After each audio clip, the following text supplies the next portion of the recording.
আসসালামু আলাইকুম বন্ধুরা, আশা করি ভালো আছেন। আপনাদের দোয়ায় আমিও ভালো আছি।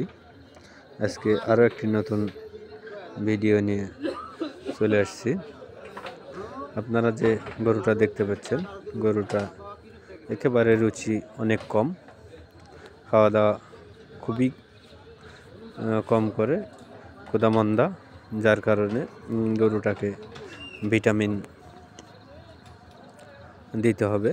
তো আমি প্রথমে টেম্পারেচার মেপে নিয়েছি। টেম্পারেচার স্বাভাবিক আছে, কেননা অনেক সময় টেম্পারেচার কম থাকে বা বেশি থাকে, তার কারণেও খাওয়া দাওয়া নাও করতে পারে। সেজন্য আমি টেম্পারেচার মেপে নিয়েছি। টেম্পারেচার স্বাভাবিক আছে। তখন আমি ভিটামিন প্রয়োগ করব। ভিটামিন ইনজেকশনগুলো মাংসে দিয়ে দিব। প্রথমেই বি কমপ্লেক্স ইনজেকশন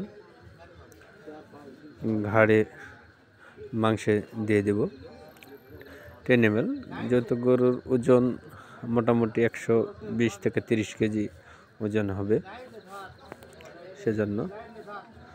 এরপরে ইনজেকশন বিউটাফসফেন গ্রুপের ক্যাটাফস ইনজেকশন দিয়ে দিচ্ছি, এটাও 10 ml।